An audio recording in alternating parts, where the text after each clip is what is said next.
Hey everybody, so I am back doing a Halloween set. Today I'm going to be doing some GelX nails. I haven't done a video using these before, but if you saw my recent unboxing, I picked up a couple different sizes and shapes from them that I didn't have, and I wanted to try out some of those. So I am using the natural almond medium tips from them, and I'm just going in with their GelX Prep, which is their chemical etching system, just to prep the nails for application. If you don't have this, you can just take a brush with some acetone on it and it'll do the same effect. You don't need to use a whole lot of acetone for it. Just be mindful if you are doing it that way, because if you do too much acetone, it will start to melt the tip instead of just etching the inside. So you just need a little bit just to kind of create a rough surface for the nails to stick to the gel. And once I'm done with all of that, I'm going to move on to prepping my nails. I'm not showing my nail prep other than just using the not polished Press X system. This is their pH bond and their prime time, which is just their dehydrator and primer. I just wanted to use these ones today. No real rhyme or reason. I just wanted to try them out.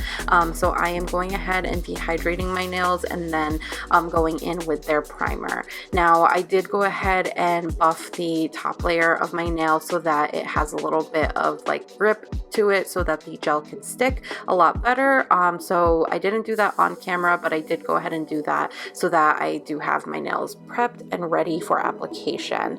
Now I'm going in with the Apres Extend Gel Non-Wipe. This one is their clear Extend Gel in a bottle. I will say I don't particularly love this one. The only reason is that it for some reason creates lots of heat spikes when you apply it. So all I'm doing with this one is applying a thin coat of the clear to my natural nail, and then I will be using a different Extend Gel to actually apply the tips, since when you apply the tips you have to do a thicker layer, which in turn will cause more heat spikes when you cure it. So I'm just using this as like my base layer on my natural nail, and I'm doing that on all of the nails. And the main reason that I'm using this over the one that I'm using to apply is because this one is a non-wipe, so as you go through and apply your nails, you don't have to worry about touching the sticky layer or anything like that and getting lint and stuff all over it. So once that's all done, I'm going in with the Not Polished Press X Press Gel, say that 10 times fast, and I'm using their new Flash Cure lamp. This one I really like because it has a touch sensor as well as a magnetic like holder, so you can have it just in your hand if you find that that's easier, or if you're doing it on yourself, you can attach it to the stand so that you don't have to hold on to the actual like curing lamp itself. So I really do like this one, and I feel like theirs is actually one of the more affordable ones on the market, so definitely check those out. I'll have all that stuff linked below.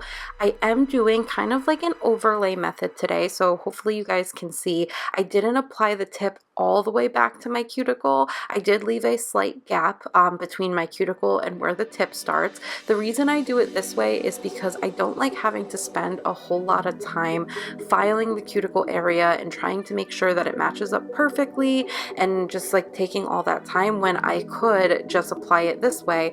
And not only will it save me time on filing the cuticle area, but it'll make it a little bit easier for me with not having like the gel seep out too close to my skin. So this way, if I make a mistake and gel kind of comes out of the tip, it's not going to go and flood my cuticle. It's just going to kind of come out in that little gap, and then I can file that down before I go in with my design work.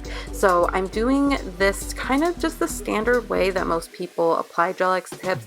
I'm applying a little bit of the gel to the inside of the tip, and then just doing a little bit extra, kind of creating a little dollop at the end, just to allow for it to fill in like the apex area.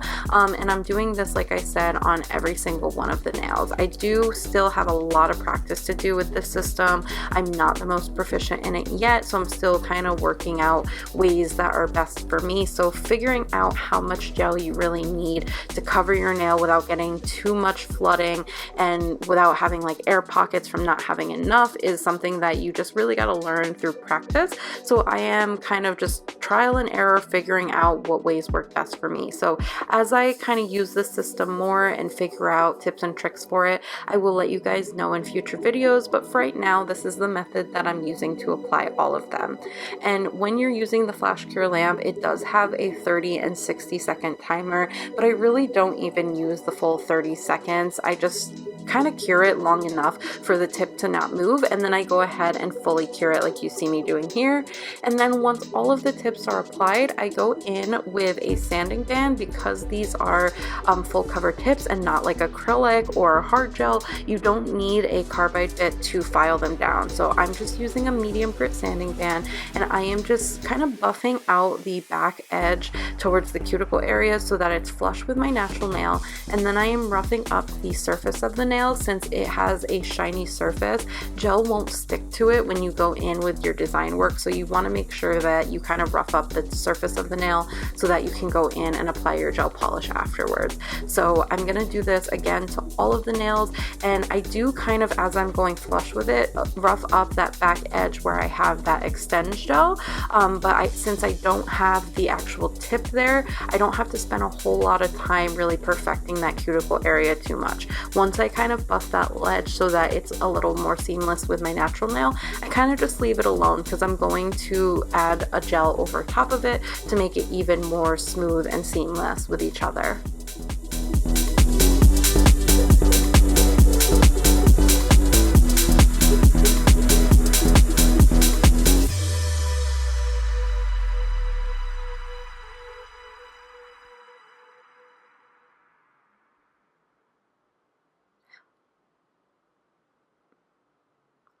Now I'm just going to go in and file with my hand file. I did have my middle finger apply just a little bit further down than I had initially done on my right hand, so I am just kind of shortening this up so that it matches my other hand, and just kind of perfecting the shape a little bit. So you don't need to do a whole lot of filing to these, but you do want to do a little bit just to make sure that the side walls and everything just blend flush with your natural nail, and you don't have any wonky shapes or any excess gel kind of sticking out the sides or the underneath. And as you see, I'm kind of buffing over the top of this a little bit because as you shorten it, it is going to get a little bit thicker towards the tip. So I'm just kind of thinning that out again so that it looks more natural. And if you were curious, I don't think I mentioned when I was using the e-file to blend over the top of the nail tip, I was going at about 6,000 RPM. So you don't need to use a very fast speed either. Now I'm going in with my Mia Secret. This is one of their fruity nail art powders. It came in a set. I'm just using the black shade from it and a little silicone mold that I got from Amazon that has little bats on it. And I am just kind of filling these little silicone molds with the acrylic powder. You just need to use the powder pretty wet just so that it gets into all the nooks and crannies. And then you basically just want to sit this mold aside and let it dry while you work on your nail design.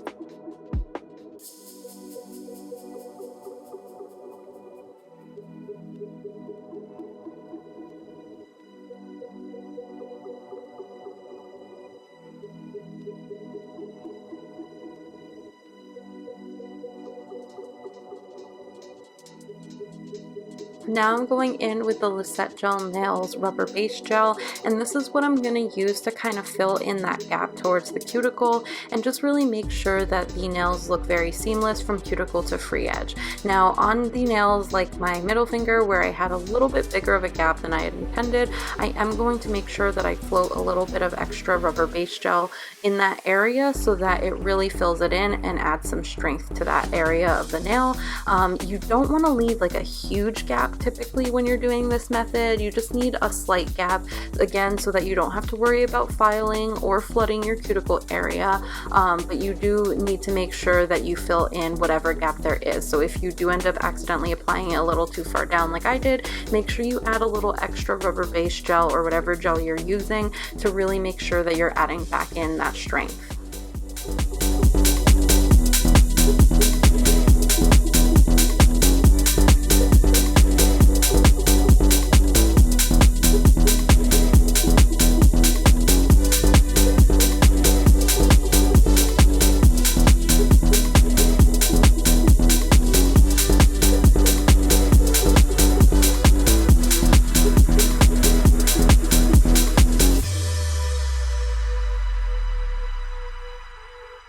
Now I'm going to start going in with my colors. So I'm using D&D Gel Polish in 641 Pink Temptation, and I'm applying this to my ring finger, my middle finger, and my pointer finger.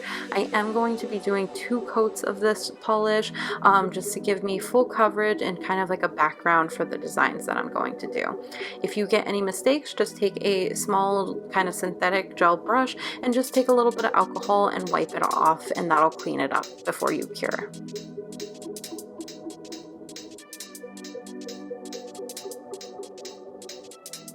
Now I'm going to go in with Look Don't Touch. This is the Young Nails Go Time gel polish. This is their one-step gel polish, so I'm going to be doing 2 coats of this, but you do want to make sure with these gels that you do cure them for a full 60 seconds in between layers because they are meant to be a one-step gel.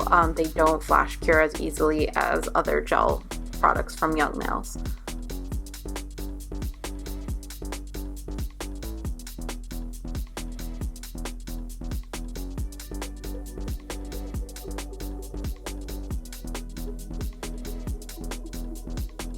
Now I'm going in with the Chiarosky non-wipe gel top coat, and I'm going to apply this to my pinky and my ring finger as well as my thumb, just because the products that I'm going to be using over top of it, I don't need to worry about top coating over those. So I am just going to do this, and I think I actually applied it over my middle finger as well, if I'm not mistaken. So now I'm going in with the Macart Rhinestone gel glue, and I'm going to apply this where I want to apply the little bats. So I've taken them out of the silicone mold. I'm just using a little, like, I think these are like the wax pencil things, and I'm just applying these wherever I feel like they go well.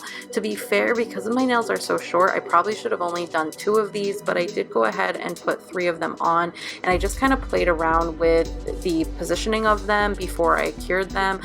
You do want to make sure that you kind of wipe along your edges after you apply them before you cure, so if any of the gel kind of seeps to the sides, you don't get any weird bulges on your nail.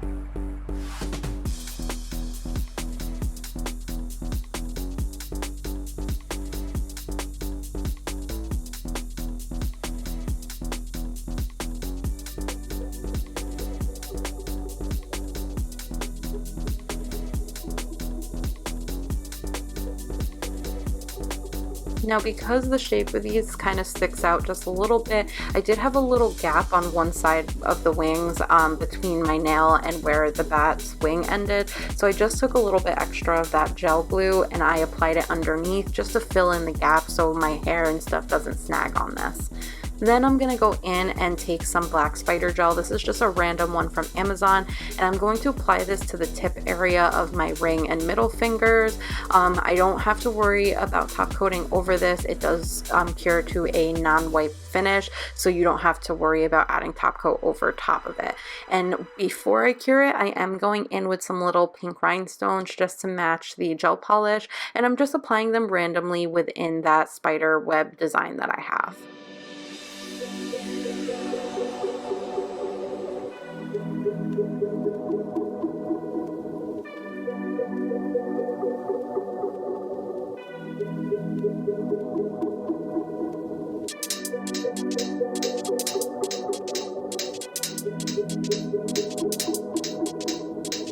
And once you're done with that, you are done with this entire look.